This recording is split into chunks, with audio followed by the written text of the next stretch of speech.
السلام ورحمۃ اللہ۔ وعلیکم السلام۔ وعلیکم السلام۔ کہاں سے پڑھنا ہے آج؟ جی یہ نا نماز اس سے آگے جی جنازے کے ساتھ بلند آواز ذکر کرنا۔ اچھا نہیں استاد جی سے پیچھے تھا استاد جی اس سے پیچھے پڑتا پیچھے نماز جنازہ کے بعد کی دعا جی قبر اور قبروں کے متعلق بدعت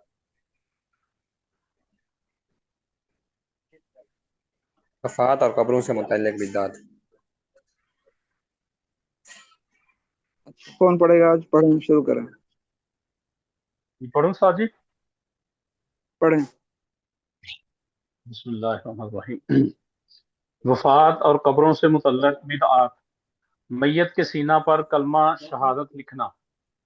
میت کے سینہ، پیشانی یا کفن پر کلمہ شہادت لکھنا جائز نہیں، اس لیے کہ میت کے پھولنے پھٹنے کی وجہ سے کلمہ شہادت کی بے حرمتی ہوگی۔ البتہ اگر روشنائی وغیرہ کے بغیر محض انگلی کے اشارے سے اس طرح کلمہ شہادت لکھا جائے کہ لکھنے کے نشان ظاہر نہیں تو اس کی گنجائش ہے۔ اسقاط مروج اور اس کا حکم، یعنی بعض علاقوں میں ہیلہ اسقاط کے نام سے جو عمل رائج ہے اس کا قرآن و حدیث اور فقہ سے کوئی ثبوت نہیں ملتا، اور نہ ہی رسول اللہ صلی اللہ علیہ وآلہ وسلم کے مبارک دور سے لے کر حضرات صحابہ کرام رضی اللہ عنہم اور تابعین اور تبع تابعین رحمہ اللہ کے زمانے تک اس کا کوئی وجود ہے۔ اگر یہ کوئی کار خیر ہوتا تو رسول اللہ صلی اللہ علیہ وسلم اور صحابہ کرام رضی اللہ عنہم ایسے لوگوں کے لیے ضرور یہ ہیلہ تجویز فرماتے جن کے ذمہ نماز، روزہ وغیرہ قضا واجب تھے۔ اس لیے عام مومنین پر آپ صلی اللہ علیہ وسلم اور آپ کے جانساروں سے زیادہ کوئی اور شفیق نہیں ہو سکتا۔ جو کام رسول اللہ صلی اللہ علیہ وسلم نے نہیں کیا ہم اسے ثواب سمجھ کر کرنے لگے تو اس کا مطلب یہ ہوگا کہ نعوذ باللہ رسول اللہ صلی اللہ علیہ وسلم نے دین کو پوری طرح نہیں سمجھایا۔ ہم دینی مسائل کو زیادہ سمجھنے والے ہیں، جبکہ اپنی طرف سے دین میں زیادتی کرنا سخت گناہ اور بدعت ہے، لہذا مروج اسقاط بھی بلا شبہ بدعت اور گمراہی ہے۔ نیز اس کبیر افسن سے گناہوں پر لوگوں کی جرت بڑھتی ہے کہ ہیلہ اسقاط سے نماز، روزہ وغیرہ سب کچھ معاف ہو جائے گا، اور یہ چیز انتہائی خطرناک ہے۔ محترم نماز یہ جنازہ کے یہ کیا چیز ہے؟ یہ اسقاط مروج کیا چیز ہے؟ جی کوئی رسم ہوگی سر مثال سے ہیں؟ لکھا بھی ہوا یہاں سے نمازوں کے بارے میں بتا رہے ہیں حضرت۔ کیا فرما رہے ہیں؟ جو نمازیں بندے نے نہیں پڑھی وہ یہ سوچ کے مرنے کے بعد وہ پیسے دے دے گا بتاؤ استاد جی، یا اس کے اپنے دے دیں گے، ایسا ہے حضرت؟ کون بتائے گا؟ اور استاد جی بتائیں میں بتاؤں؟ جی۔ استاد جی یہ کچھ علاقوں میں یہ رسم ہے کہ جب میت کے جنازے کے بعد نا کچھ شیرینی وغیرہ تقسیم ہوتی یا کچھ پیسے وغیرہ تقسیم کیے جاتے ہیں، اور اس نیت سے کہ یہ مردے کی جو نمازیں قضا رہ گئی تھیں یا اس کے لیے کیا جاتا ہے، یہ ہیلہ اسقاط کہتے ہیں اس کو۔ صحیح۔ ایک ہے فدیہ دینا اور چیز ہے، اور ہیلہ اسقاط یہ اور چیز ہے۔ نماز جنازہ کے بعد دعا۔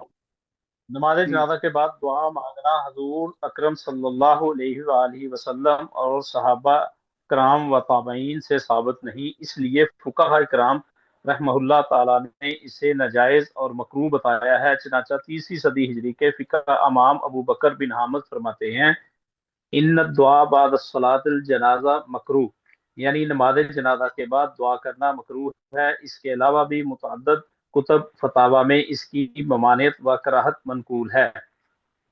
جنازہ کے ساتھ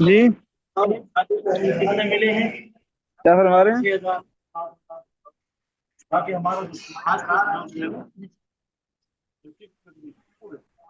عمار بھائی بولو نا یار. شور آ رہا ہے نا، اسی وجہ سے ساتھی پوچھ رہے ہیں. ساتھ محترم جو ہے نا، اگر کوئی دعا منگوا رہا ہو، اگر ہم نے مانگ لی تو کیا ہم بدعت میں شمار ہوں گے؟ بچنا چاہیے، نکلنا چاہیے. اچھا، نہیں مانگنی چاہیے، گناہ ہوگا. نکلنا چاہیے، نہیں مانگنا چاہیے. ہاں، اگر زیادہ ہی کہیں مجبوری ہو تو آدمی پھر اس کو کیا کہتے ہیں ضروری نہ سمجھے، پھر پوچھنا پڑے گا بظاہر. جی استاد جی. ہمارے یہاں مفتی صاحب ہیں. جی ہمارے یہاں مفتی صاحب ہیں، ہمارے امام مسجد ہیں، تو وہ ختم پہ بھی چلے جاتے ہیں. حالانکہ ہمارے وہ جماعت کے ہیں اور بڑے اچھے مفتی ہیں، اور ختم پہ بھی چلے جاتے ہیں، وہاں بھی وہ سارا ختم بھی پڑھتے ہیں اور جنازے پہ بھی دعا بھی کروا دیتے ہیں. تو ان کے ساتھ تو پھر ظاہر ہے وہ مانگنی پڑے گی. بس بعض جو ہے نا، اس میں بعض رات تو نا بڑا ان کا سخت موقف ہوتا ہے نا، وہ اس چیز کو موقع برا کہہ دیتے ہیں، اور بعض ان کو جوڑنے کے لیے ان کے ساتھ چلے جاتے ہیں یا شریک ہو جاتے ہیں. اس کا جو ہے نا مکمل پوچھنا پڑے گا اس میں صورت بہتر کون سی ہے. ہمارے تھے نا مولانا جس مقبول طرح صاحب تھے نا، بہت امام صاحب، وہ تو این موقع پہ کہتے ہیں سب کچھ حرام ہے، جائز نہیں ہے. کسی کہیں ختم پر گئے اور کہہ کر آ جاتے تھے. اس کا بعض کا سخت موقع ہے، بعض نرمی کرتے ہیں. جی استاد جی. ہمارے یہاں ایک مفتی ہے، مفتی صاحب ہیں، وہ کہتا ہے میں جنازہ نہیں کرواتا اگر دعا مانگنی ہے. لیکن اس کے اندر بہتر کیا ہے پوچھنا پڑے گا. چلیں آگے. جی. ہاں جی، میں نے سنا تھا ایک عالم سے، وہ کہتے ہیں کہ اگر اتنے کا اندیشہ ہو تو مانگ لینی چاہیے. ہاں، یہ بھی ہو سکتا ہے. جنازے کے جہاں پر رشتہ دار ناراض ہو جنا- جائیں گے اور پڑوسی ناراض ہو جائیں گے تو جوڑ کے لیے بظاہر شاید کوئی سود نکل آئے اس کی. جی ہاں، چلیں. جنازہ کے ساتھ بلند آواز سے ذکر کرنا. جنازہ کے ساتھ بلند آواز سے ذکر کرنا رسول اللہ صلی اللہ علیہ وآلہ وسلم، صحابہ کرام رضی اللہ عنہم، تابعین اور ائمہ دین میں سے کسی سے بھی کسی ضعیف حدیث میں بھی قولن یا عملاً منقول نہیں، اس لیے بدعت اور ناجائز ہے. دفن کے بعد 3 دفعہ دعا مانگنا. دفن کے بعد میت کے لیے مغفرت کی دعا کرنا حدیث سے ثابت ہے، البتہ 3 دفعہ دعا کرنا اور اس کا التزام بدعت ہے، اس کا کوئی ثبوت نہیں. یہ ہوتا ہے نا کہ دفن کے بعد اجتماعی دعا. سنیں کہ دفن کرنے کے بعد نا اجتماعی دعا مانگتے ہیں، ٹھیک ہے. ہاں، 3 مرتبہ مانگنا ٹھیک نہیں ہے. وہاں مانگی پھر چلے، پھر مانگی پھر چلے، پھر مانگی، یوں ٹھیک نہیں ہے. جی جی استاد جی. استاد محترم، جو ہے جنازے کے ساتھ کلمہ شہادت پڑھتے ہیں، یہ بھی گناہ ہے تو یہی تو بلند کہہ آواز رہے ہیں کہ سے؟ ٹھیک نہیں. ابھی کیا یہی تو کہہ رہے ہیں، کیا کہہ رہے ہیں یہ جیسے کہتے ہیں کہتے نا ہیں کلمہ شہادت اور کہتے ہیں لا الہ الا اللہ سارے کہتے ہیں. جی اچھا. دفن کے بعد اس اجتماعی میں دعا. استاد جی یہ جو لکھا ہوا ہے نا کہ بلند آواز سے ذکر کرنا، میں نے بھی ایک دفعہ پڑھا تھا ایک کتاب میں، اس میں یہ تھا کہ آہستہ آہستہ جو ہے نا مطلب بندہ ذکر کرتے. آہستہ تو کہہ سکتا ہے، آہستہ پڑھ بلند سکتا ہے. اونچی آواز سے کہتے ہیں نا وہ سارے. آہستہ تو 24 آور کر سکتے. مطلب نہیں، جنازے کے دفن ساتھ کے بعد جاتے ہوئے نا اجتماعی. آہستہ آہستہ کلمہ شریف پڑھتے رہیں. جی یہ ہاں، پر بات ذکر غالباً کرتے رہے، کچھ بھی یہ کرتے رہے، غالباً پڑھتے دوسری بہتی جگہ ہے، اس میں لکھی ہوئی بھی ہے شاید. رہے، بلند آواز سے نہ ہو. جی یہ کہ ذکر کرے نا آدمی، ذکر تو کر سکتا ہے لیکن بلند آواز سے نہیں کرنا چاہیے. چلیں. دفن کے بعض بعد لوگ تو اجتماعی آواز دعا. لگاتے کلمہ شہادت. ہاں، آگے چلیں.